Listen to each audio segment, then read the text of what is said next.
Welcome to Indira Gandhi National Open University. Today, this topic is part of the course BGP 003 Conflict and Peace Management. The topic of this today's session is Conflict over Resources 2. In the earlier session, we were talked about what is resources, what constitutes resources, what are the natural resources, why conflict is happening over resources. Now, let us continue this topic in this session also. I am Dr. G. Uma, faculty in the School of Gender and Development Studies, Indira Gandhi National Open University. Once again, I am welcoming you all for this session. Let us start with the conflicts. You all must be listening or hearing this word often. So, the conflict we need to understand much further in this area. The last 20 years have witnessed 17 intrastate conflicts fueled by the trade in natural resources. Resources such as diamonds, timber, minerals and cocoa have exploited by armed groups in several countries including Angola, Cambodia, the Democratic Republic of Congo, Liberia and Sierra Leone, thereby contributing to conflict and undermining peace efforts. The existence of easily captured and exploited natural resources not only makes insurgency economically feasible, it may also alter the dynamics of conflict itself, as natural resource revenues allow combatants to fight longer and encourage them to orient their activities towards gaining tangible assets like diamond mines. Thus, revenues and riches can alter the mindset of combatants, turning war and insurgency from a purely political activity to an economic one, with conflicts becoming less about grievance and more about greed. In other cases, local level conflict over natural resources occurs in stressed or degraded environments where demand for scarce resources such as land and water exceeds available supplies. This often compounded by democratic pressures and disasters such as drought. Unless local institutions or practices can mitigate these threats, scarcity pressures can result in forced migration or violent conflict. In Darfur, for an example, a steady loss of fertile land coupled with rapidly increasing human and livestock populations is one of the several specific stresses that has driven the region into conflict. Worldwide, democratic pressures and urbanization, inequitable access to and shortage of land and resource depletion are widely predicted to worsen in the coming decades, with profound effects on the stability of both rural and urban settings. With 75 million people added to the planet annually, the population of the 50 least developing countries is expected to more than double by 2050. Already 1 out of 7 people on the planet live in urban slums and 1 out of 3 live in $2 per day or less than that. Finally, climate change, you must be hearing the term climate change, is increasingly seen as a threat to international security. Analysts and advocates argue that by redrawing the maps of water availability, food security and disease, prevalent coastal boundaries, population distribution, climate change could exacerbate existing tensions and trigger new conflicts.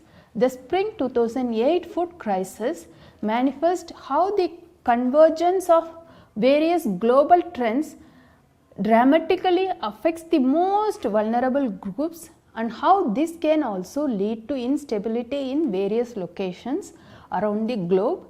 Businesses and their affiliates can recognize illicit economies and require certification of legal import, export and trade. Finally, NGOs are often present in conflict situations to deliver humanitarian relief, help resettle refugees and internally displaced persons who have often been forcefully removed from resource rich areas and monitor human rights violations. International negotiations and agreements have provided ways to mediate natural resource conflicts and build peace. North and South Korea have been engaged in talks to negotiate a joint fishing area to prevent dangerous military standoffs that regularly occur on disputed waters on the Western Sea border, which was not clearly divided at the end of Korean War conflict. Due to the significant economic impact of marine activities such as fishing and oil extraction, oceans and their boundaries can be a cause of conflict even among developed nations. For example, the dispute over the Kuril Islands between Japan and Russia has prevented the countries from signing a peace treaty to formally end World War II, and this dispute hinders their political and trade relations. Efforts of resolutions. We have seen the what is natural resources and the conflict over natural resources, and we talked about the conflicts, how the conflicts is happening due to this shrinking of natural resources, and how this in the era of 21st century conflicts becoming the part of the many parts of the world, and they try to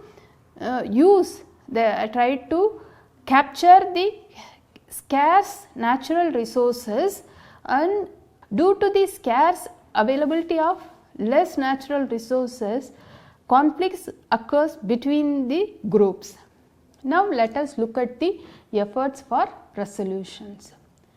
Environmental organization at all levels attempt to coordinate international laws and regulations and exclusive economic zones, boundaries in international waters, fisheries management and conservation and sustainability efforts, among other issues. Such efforts attempt to establish agreement over use of oceans to prevent conflict, environmental degradation and other unsustainable outcomes.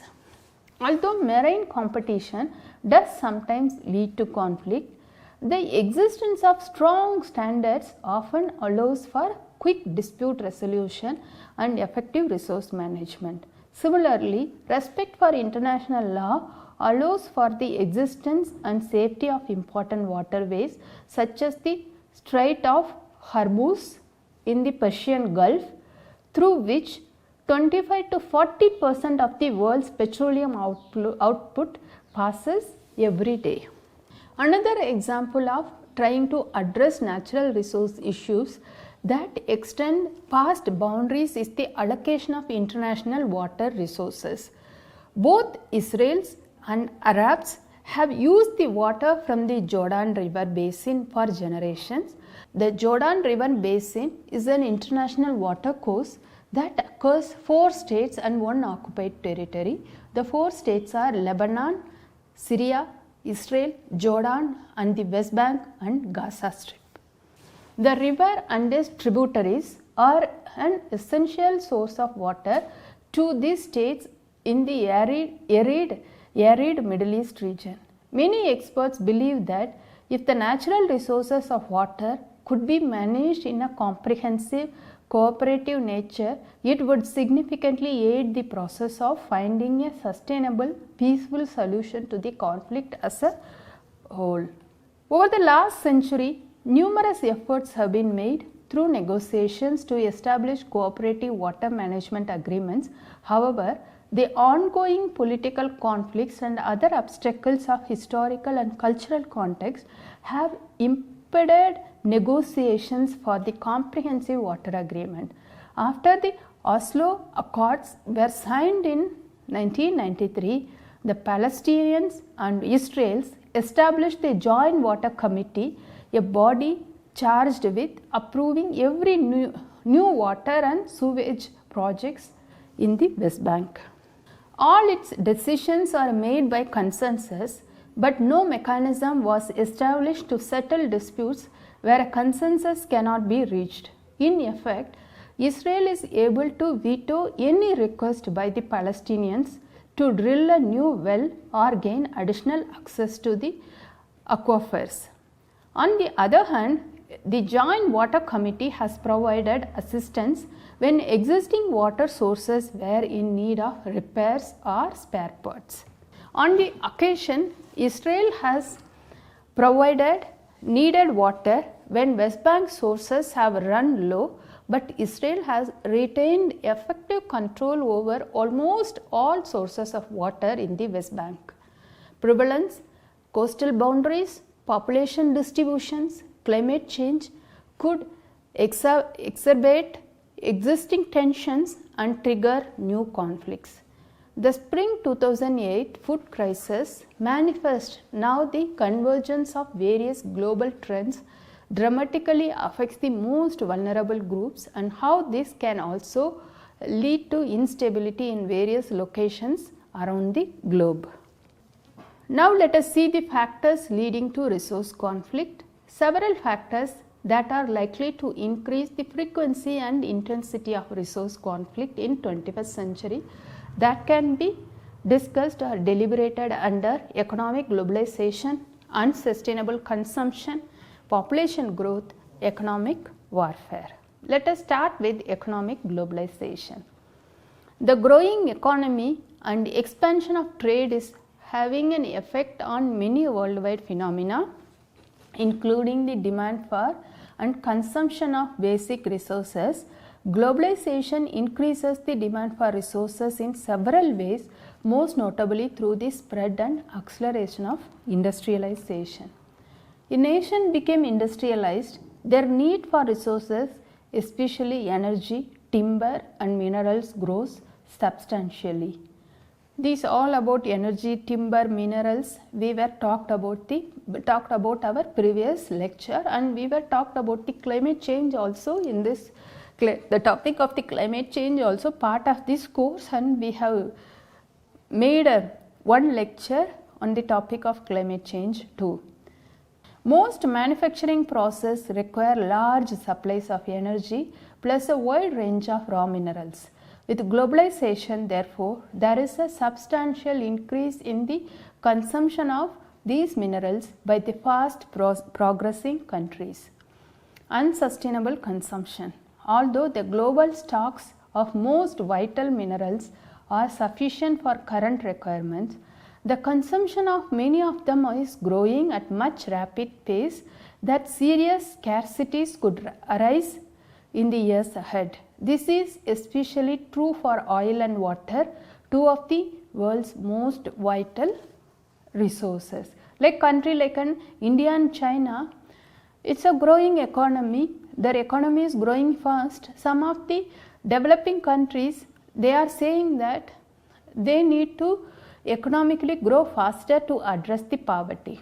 And in this regard, their consumption also increases, so that in that way the resources also get depleted at a faster rate.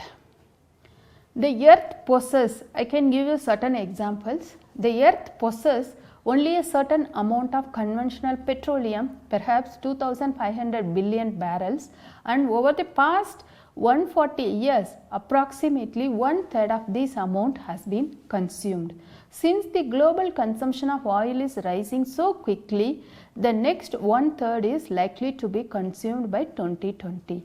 Worldwide water use is also growing at an unsustainable rate as more and more people acquire water intensive devices like dishwashers, indoor showers, as also use more conservation methods. Available supply of these and other vital minerals dwindle. The competition for access to remaining resources will surely increase. Next, we need to look at the population growth.